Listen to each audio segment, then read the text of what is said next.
আমগুৰি ৰাজহ চক্ৰ কাৰ্যালয়ৰ সন্মুখত অবৈধ ইটা ভাটা চৰকাৰক কৰ ফাঁকি দিয়া ইটা ভাটা ভুৱা ডাক নম্বৰ ব্যৱহাৰ কৰি ইটা নিৰ্মাণ কৰি থকা ইটা ভাটা বন্ধৰ দাবীত আমি প্ৰতিবাদ সাব্যস্ত কৰিছো। যিহেতু আমি আমগুৰি ৰাজহ চক্ৰ কাৰ্যালয়ত আমি আৰটিআই মাৰিছিলো যে আমগুৰি ৰাজহ চক্ৰৰ অন্তৰ্গত জালুকগাঁৱত অৱস্থিত MDI নামৰ ইটা ভাটাটো অবৈধভাৱে চৰকাৰক কৰ ফাঁকি দি ভুৱা ডাক নম্বৰ ব্যৱহাৰ কৰি নৱীকৰণ নোহোৱাকৈ তেওঁলোকে ইটা নিৰ্মাণ কৰি আছে। আৰু যি মাটিত বৰ্তমান সময়ত যে যি মাটি তেওঁলোকে ইটা ভাটাটো বহুৱাই আছে ইতিমধ্যে সেই মাটিৰ শ্ৰেণী পৰিৱৰ্তন হোৱা নাই। আসল অৱস্থাত কৃষিভূমিসমূহ ধ্বংস কৰিছে। আপোনালোকে আমাৰ আৰটিআই তথ্যত আছে বা জালুকগাঁৱত অৱস্থিত MDI নামৰ ইটা ভাটাটো অৱস্থিত হৈ আছে 204 আৰু 420 নং দাগত।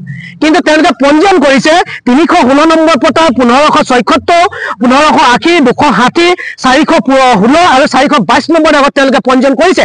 কিন্তু সেই পঞ্জীয়ন তেওঁলোকে কৰিছে কিন্তু ভুৱা জেগাত তেওঁলোকে ইটা ভাটাটো বহুৱাই আছে।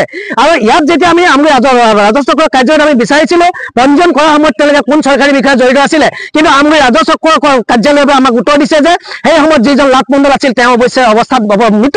কিন্তু তেখেত মৃত হলেতো সেই সময়ত কৰা কাগজ পত্ৰবিলাক আমগুৰি ৰাজহ চক্ৰত মজুত থাকিব লাগে, তেওঁলোকে কিন্তু দিব নোৱাৰিলে। অৰ্থাৎ আমি বুজিবলৈ বাধ্য হৈছো যে আমগুৰি ৰাজহ চক্ৰ কাৰ্যালয়ে কোনোবা বৰমূৰীয়াই ইয়াৰ পৰা মোটা অংকৰ ধন লৈ পেলাই সেই অবৈধভাৱে ইটা নিৰ্মাণ কৰি থকা MDI নামৰ ইটা ভাটাটোক ৰক্ষণাবেক্ষণ দি আছে।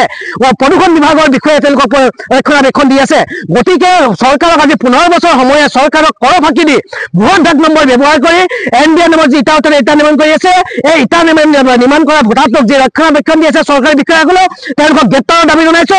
লগতে স্বত্বাধিকাৰী যি MDI ইটা ভাটাৰ যি স্বত্বাধিকাৰী তেওঁলোকক গ্ৰেপ্তাৰ কৰিব লাগিব, কাৰণ তেওঁলোকে ৰাজহ ফাঁকি দি আহিছে, ভুৱা ডাক নম্বৰ ব্যৱহাৰ কৰি আহিছে। সম্পূৰ্ণ তদন্ত হ'ব লাগিব। আমি যোৱা 7 দিনৰ আগতে আমগুৰি ৰাজহ চক্ৰৰ কাৰ্যালয়ত MDI ইটা ভাটাটো বন্ধ কৰিব লাগে বুলি স্মাৰক পত্ৰ প্ৰদান কৰিছিলো, কিন্তু আমগুৰি ৰাজহ চক্ৰৰ কাৰ্যালয়ে আজি পৰ্যন্ত না তদন্ত কৰিব পাৰে, না ইটা ভাটাটো বন্ধ কৰিব পাৰিলে, না সেই স্বত্বাধিকাৰীক তেওঁলোকে গ্ৰেপ্তাৰ কৰিব পাৰিলে। আজিলৈকে কিন্তু একো কৰিব পৰা নাই। আচলতে তেওঁলোকে মোটা অংকৰ ধন লৈ পেলাই বহি আছে।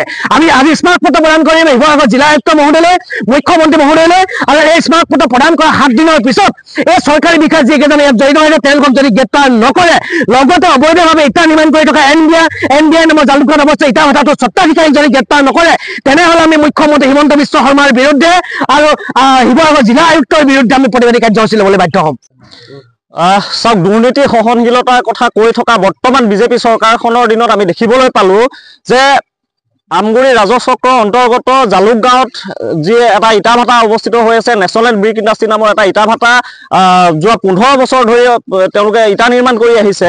সেই ভাটাটো তেওঁলোকে ভুৱা ডাক নম্বৰ ব্যৱহাৰ কৰি পঞ্জীয়ন কৰিছে আৰু সেই পঞ্জীয়নৰ পিছত তেওঁলোকে যি নৱীকৰণ কৰিব লাগে প্ৰত্যেক বছৰে যি নৱীকৰণ কৰিব লাগে নৱীকৰণ নকৰাকৈ বা প্ৰদূষণ নিয়ন্ত্ৰণ বিভাগৰ তেওঁলোকে কোনো অনুমতি অবিহনে আচলতে ইটা নিৰ্মাণ কৰি আহিছে আজি 15 বছৰে। কিন্তু সেই সময়তো আমি দেখিবলৈ পালো যে আমগুৰি ৰাজহ চক্ৰ বিষয়া কাৰ্যালয়ে হওক বা আমাৰ জিলা প্ৰশাসনৰ ফালৰ পৰাই হওক কোনো ধৰণৰ এই অবৈধভাৱে ইটা নিৰ্মাণ কৰি থকা ভাটাটোৰ স্বত্বাধিকাৰীৰ বিৰুদ্ধে কোনো ধৰণৰ ব্যৱস্থা গ্ৰহণ কৰা নাই। এয়াই নেকি আচলতে মুখ্যমন্ত্ৰী হিমন্ত বিশ্ব শৰ্মা চৰকাৰৰ যি দুৰ্নীতি সহনশীলতাৰ কথা কয়, এয়াই নেকি আপোনাৰ মুখ্যমন্ত্ৰী হিমন্ত বিশ্ব শৰ্মা আপোনাৰ দুৰ্নীতি সহনশীল? গতিকে আমি দাবী উত্থাপন কৰিছো অতি সোনকালে যি এই অবৈধভাৱে ইটা নিৰ্মাণ কৰি অবৈধ আমাৰ যি কৃষিভূমি আছে কৃষিভূমিৰ ওপৰত ইটা ভাটা নিৰ্মাণ কৰি আচলতে যিদৰে অবৈধ কাম কাজবিলাক কৰি আহিছে এই ব্যক্তিসকলক অতি শীঘ্ৰে বিহিত ব্যৱস্থা গ্ৰহণ কৰক। যদিহে তেওঁলোকৰ ওপৰত বিহিত ব্যৱস্থা গ্ৰহণ নকৰে তেতিয়াহ'লে অনাগত দিনত আমি খুব কম সময়ৰ ভিতৰত শিৱসাগৰ জিলা আয়ুক্তৰ বিৰুদ্ধেও আমি প্ৰতিবাদী কাৰ্যসূচী গ্ৰহণ কৰিবলৈ বাধ্য হ'ম।